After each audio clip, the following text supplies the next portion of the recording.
भट्ट, पहले राजा सोनम और अब सिया केतन। मामला है पुणे का, जहां पर एक लड़की ने अपने प्रेमी के साथ मिलकर अपने मंगेतर की हत्या कर दी। रिश्तों की कहानियां अब सिर्फ प्यार, भरोसे और साथ निभाने की नहीं रह गई। कुछ मामलों में उनका अंत हत्या जैसी दिल दहला देने वाली घटनाओं पर हो रहा है। बहुत विस्तार से बताने की जरूरत नहीं, क्योंकि पूरे देश में अब ये खबर फैल चुकी है, ये पुणे वाली घटना। लेकिन सवाल यह है कि आखिर हमारी युवा पीढ़ी को क्या हो रहा है? क्या लोगों में रिश्तों को संभालने का धैर्य खत्म हो रहा है? क्या ना सुनने की क्षमता कम हो चुकी है, या ना कहने की हिम्मत नहीं रही है? और अगर ना कहने की हिम्मत नहीं रही तो फिर कत्ल करने की हिम्मत कहां से आ रही है? क्या सोशल मीडिया और फिल्मों ने रिश्तों को लेकर अवास्तविक उम्मीदें पैदा कर दी हैं? क्या आज का युवा भावनात्मक रूप से ज्यादा अकेला और अस्थिर हो चुका है? और सबसे बड़ा सवाल, जब रिश्ता नहीं चल रहा, शादी नहीं करनी या मतभेद हैं, तो अलग होने का रास्ता छोड़कर हत्या जैसे कदम उठाने की हिम्मत और हिमाकत आखिर कहां से आ रही है? तो आज हम अपराध की जांच नहीं करेंगे या उस पर बात नहीं करेंगे, बल्कि उस सोच की पड़ताल करेंगे जो रिश्तों के टूटने को स्वीकार करने के बजाय हत्या जैसे अपराध को समाधान समझने लगी है। आज कार्यक्रम में हमारे साथ शामिल हो रहे हैं दो खास मेहमान। फीलिंग माइंड्स में साइकोलॉजिस्ट डॉक्टर चीनू अग्रवाल और सीनियर लॉयर और वुमेन एक्टिविस्ट आभा सिंह जी। आप दोनों का बहुत बहुत स्वागत है। तो बड़ी दुखद घटना है ये। जैसा मैंने कहा कि अब इसके बारे में तो पूरे देश में सब लोग ही जान चुके हैं, और हमको यहाँ पर वैसे भी इस घटना की पड़ताल नहीं करनी, लेकिन इसके पीछे की जो सोच है उसकी पड़ताल करनी है। मैं उसमें जाऊँ उससे पहले आप दोनों के बहुत छोटे छोटे 1-1 मिनट के कमेंट लूँगा, क्योंकि एक तो आप दोनों महिलाएं हैं, आपने इस तरह के कई मामले देखे, और अब राजा सोनम वाली कहानी पूरे देश में फैली, बहुत बातचीत हुई, आप सब भी आए उस वक्त, और अब ये सिया वाली कहानी। आभा मैम, पहले आप, क्या लगा आपको जब आपने पहली बार आपको घटना पता चली? एकदम शॉकिंग, हृदय विदारक कि मतलब शादी के बंधन को मजाक बना दिया गया है, और 20 साल की बच्चियां, मतलब वो इतना क्रिमिनल माइंडसेट आ रहा है, तो ये कहां से सीख रहे हैं इस तरह के क्राइम, और कहां समाज जा रहा है? ये बहुत ही डरावना समय है, और मुझे लगता है कि इसमें अब कुछ मेंटल हेल्थ इश्यूज पे भी डिस्कशन होना चाहिए, और क्राइम लोग सीख कहां से रहे हैं, ऐसे सीरियल्स को रोका जाए। जी, चीनू मैम। विपिन जी, कल मैं शाम को जब बैठी हुई थी तो मेरे हस्बैंड ने मुझे ये बताया, और मैं आपको सच बताऊं, आई स्टार्टेड क्राइंग बिटरली, क्योंकि मैं उसी कम्युनिटी को बिलोंग करती हूँ, और दूसरा मेरा भी लगभग इसी एज का एक बच्चा है शादी लायक।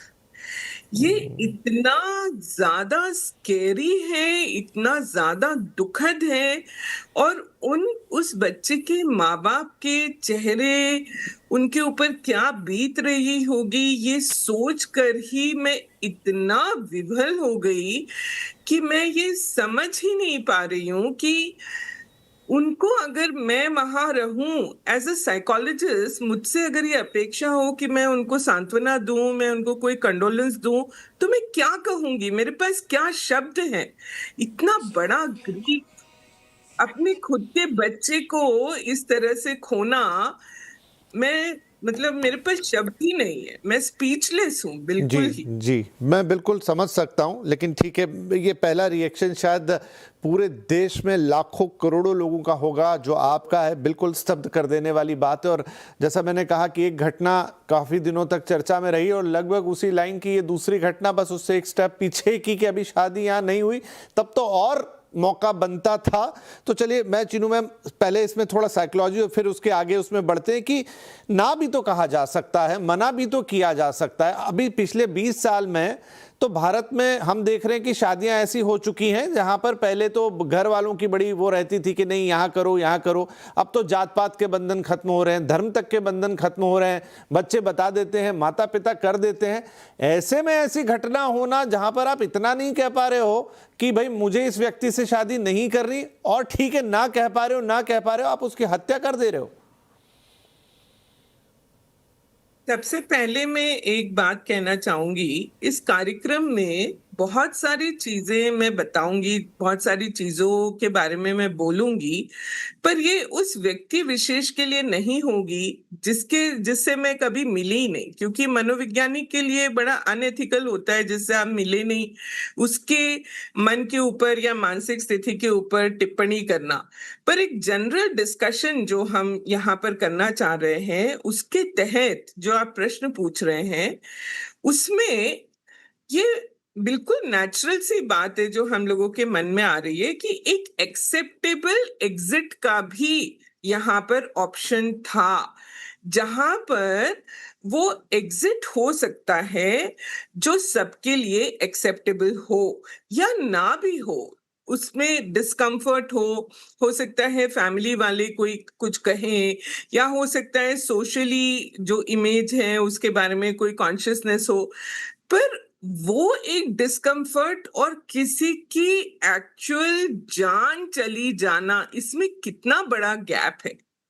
अगर हम इसको देखें तो ये ऐसा भी लग रहा है कि जहां पर कॉन्फ्लिक्ट रेजोल्यूशन की उनको स्किल्स थी ही नहीं, या फिर ऐसे लोगों को नहीं होती है, वो कॉन्फ्लिक्ट अवॉइडेंस को इतने लंबे मतलब एक्सट्रीम तक ले गए। और तीसरी बात, एक ऑब्स्टैकल साइकोलॉजी, जहां पर आपको वो पर्सन ना दिखकर आपको ये नहीं लग रहा है कि मुझे इस व्यक्ति से रिश्ता नहीं रखना है, आपको ये लग रहा है ये व्यक्ति नहीं है, ये रुकावट है, ये एक ऑब्स्टैकल है। और इस ऑब्स्टैकल को हटाने का केवल एक टनल विजन, एक तरफा सोच बन गई, जहां पर और कुछ भी कंसीडर हो ही नहीं पा रहा है, ऐसा लगता है। अब इसमें दो चीजें मैं कहूंगी। हम अक्सर मानसिक विकारों की बात करने लगते हैं, हम पर्सनालिटी डिसऑर्डर्स की बात करने लगते हैं। मानसिक विकार और मानसिक विकृति दोनों में फर्क है। मानसिक विकार वाले जो व्यक्ति रहते हैं वो डेलिबरेट प्लानिंग करने में असक्षम होते हैं, उन्हें हमारी सहानुभूति की जरूरत है।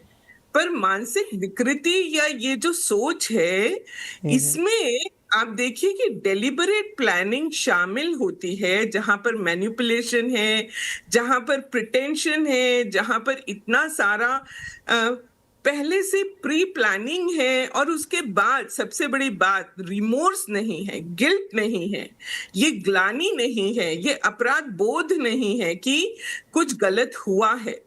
और जो व्यक्ति जिसके ऊपर ये सब गुजर रहा है, उसके साथ लाने की, उसके साथ बात करने की कैसे हिम्मत हो रही है।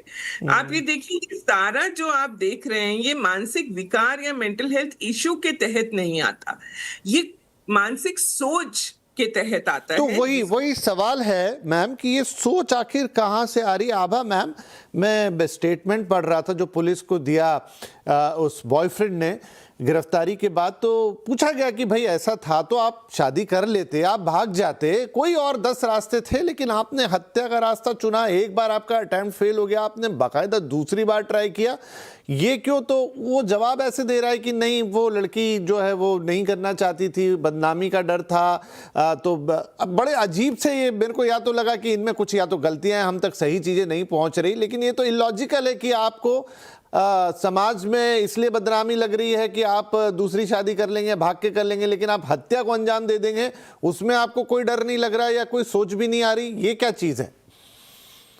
विपिन जी, सबसे इम्पोर्टेंट चीज ये है कि अब ये अरेंज मैरिज का समय नहीं रहा। पेरेंट्स को भी समझना होगा कि आप अगर फोर्स करेंगे तो बच्चे इस तरह से काम करेंगे। और ये सेकंड चीज है कि लॉ का भी कोई खौफ नहीं है। इन बच्चों को समझ में नहीं आता, इतने एक्सपोज बच्चे हैं कि मर्डर में आजीवन कारावास होगा, 20 साल की बच्ची अब जेल जाएगी, सालों जेल में रहेगी, हर लाइफ इज ओवर। पेरेंट्स की लाइफ देख के बर्बाद हो गई, लड़के का जिसका मर्डर किया उनके घर में चौपट हो गया सब कुछ। तो ये जो विकृत और इस तरह का क्राइम है, तो अब नाउ वी हैव टू सी कि इस तरह का क्राइम हो क्यों रहा है। दैट इज द बिल्कुल। क्रक्स ऑफ द थिंग कि ये लड़कियां सोच कैसे रही हैं कि ये इस तरह का क्राइम करेंगी और उसके बाद ये बच जाएंगी। तो मुझे लगता है पिक्चरों में भी देखना पड़ेगा कि लोग क्राइम करके निकल जाते हैं और कहाँ से ये मैसेज जा रही है कि आप क्राइम करके बच जाएंगे। अगर आपको मालूम हो कि आप जेल जाएंगे, आप पे कार्रवाई होगी, तो मुझे लगता है शायद कुछ डर रहेगा। सेकेंडली, पेरेंट्स को भी अब ये बहुत समझना पड़ेगा कि भाई अरे अब बच्चों को फोर्स मत करिए, ये बच्चे बगावत करेंगे, ये बच्चे उस जनरेशन के नहीं है जो अपने पेरेंट्स के मान सम्मान के लिए कुछ कॉम्प्रोमाइज करने को तैयार थे। This generation is a very selfish generation और ये जनरेशन पेरेंट्स के लोक लाज की, समाज की लोक लाज की इनको कोई परवाह नहीं है। और ये क्रिमिनल माइंडसेट कहाँ से आया, that police needs to find out. और लोगों ने इनकी मदद की, who gave them this idea, या इन दोनों ने अपने आप ये आइडिया निकाला। और मैं पुणे पुलिस की दाद देती हूँ कि इस खूबी से उन्होंने इसको वर्कआउट किया है। They need appreciation. एंड एक चीज और है, आप जब पूछ रहे थे पहला ख्याल क्या आया, मैंने सुबह यही सोचा, thank God my son got married 4 years back and is in a happy marriage. तो हर लड़के के माँ बाप आज डरे हुए हैं, अरेंज मैरिज करने में डर लगेगा। और जी। ये जो लड़कियां हैं, चाहे मैरिड वुमेन भी लवर्स के साथ हस्बैंड्स का मर्डर कर रही हैं। तो मुझे लगता है कि मर्डर का क्राइम बढ़ रहा है। क्यों बढ़ रहा है? एनसीआरबी को इसमें रिसर्च करने की बहुत जरूरत है और स्टेप्स लाए जाएं कि मर्डर को हम रोक सकें। राइट। फिर एक साइकोलॉजी का सवाल आएगा चीनू मैम, कि एक बार उन्होंने अटेम्प्ट किया, नहीं हो पाया। कई बार आप एक थॉट में कोई चीज कर जाते हैं, लेकिन जब वो चीज नहीं होती है, चाहे वो कोई भी ऐसी चीज हो, हत्या, आत्महत्या, तमाम चीजें, तो जब दोबारा अगर मौका मिलता है तो आप सेटल हो चुके होते हो क्योंकि वो थॉट उस समय गुजर जाता है। लेकिन दोबारा ट्राई किया, मतलब ये तो बहुत प्रोफेशनल अप्रोच हो गई या बहुत ही कोल्ड फिटेड अप्रोच हो गई, जहां किसी को कुछ लग ही नहीं रहा है, अरे एक बार नहीं हुआ चलो दोबारा ट्राई करते हैं। ये किस साइकोलॉजी को दिखाता है मैम? मतलब ये ऐसा थॉट प्रोसेस क्यों बन रहा है? मैं जब इस बारे में सोच रही थी तो मुझे एक मनोवैज्ञानिक कॉन्सेप्ट है, मैकियावेली के नाम आपने सुना होगा, एक बिल्कुल इटालियन। बिल्कुल। उनके ऊपर एक मैकियावेलिनिज्म के नाम से कॉन्सेप्ट है जिसमें ये कहा जाता है कि ये जो व्यक्ति होते हैं जो इस सिंड्रोम से ग्रस्त होते हैं, ये ना बहुत ही स्ट्रैटेजिक और प्लान्ड होते हैं। इनको एम्पैथी चूज करना आता है, कहाँ और कैसे दिखाई जाए, जबकि अंदर उनको फील नहीं हो रही होती है। और ये इम्पल्सिव नहीं होते बिल्कुल भी, they are very low on impulsivity. तो मुझे एक तो उसका ख्याल आया था। दूसरा, मैं एक बात और कहना चाहूंगी कि चाहे लड़का हो चाहे लड़की हो, अभी हमने ट्विशा शर्मा का भी केस देखा। हमने ये देखा कि ये जो क्राइम है ये लड़के और लड़की से संबंध इतना नहीं रख रहे हैं जितना कि एक सेंस ऑफ एंटाइटलमेंट, जिसे हम कह सकते हैं कि जो हमें चाहिए वो हमें किसी भी कीमत पे चाहिए। आप देखिए कि अगर आपका इंडिविजुअल गोल दूसरे के गोल के साथ मैच नहीं हो रहा तो आप क्या करते हो? आप या तो अपने गोल को चेंज करते हो, सामने वाले के साथ निगोशिएट करते हो, बोलते हो कि भाई ये क्या एडजस्टमेंट हो सकता है, क्या एक्सेप्टेबिलिटी आ सकती है। पहले में और अब में क्या फर्क है कि पहले लोग अपने आप के गोल सैक्रिफाइस करते थे, अब तो ये देख रहे हैं कि सामने वाले को ही सैक्रिफाइस कर दे रहे हैं, सामने वाले की जान ही ले रहे हैं। हाँ, मतलब यहाँ पर स्वाभाविक ये होता कि आप भाग जाते या आप अपने घर के खिलाफ चले जाते या आप यह कह देते कि नहीं, फिर अगर आप नहीं कर रहे वहां तो मुझे मतलब जो जनरल एक सोच आएगी कि मुझे शादी ही नहीं करनी, आप डिले करते कई तरीके से, कुछ और करते।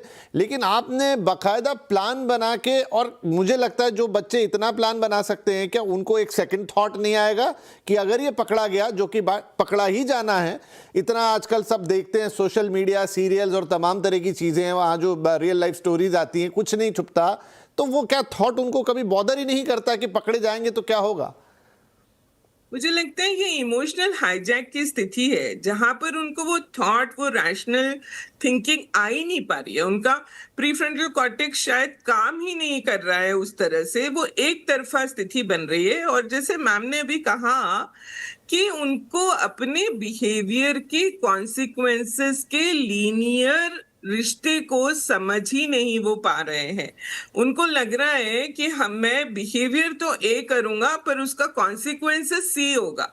ए और बी का रिश्ता नहीं समझ में आ रहा है उनको। ये लगा कि बहुत आसानी से ऐसा हो जाएगा और उसके बाद में कुछ भी नहीं होगा। We will go and live our own life, हम अपनी अच्छी लाइफ जी जिएंगे। तो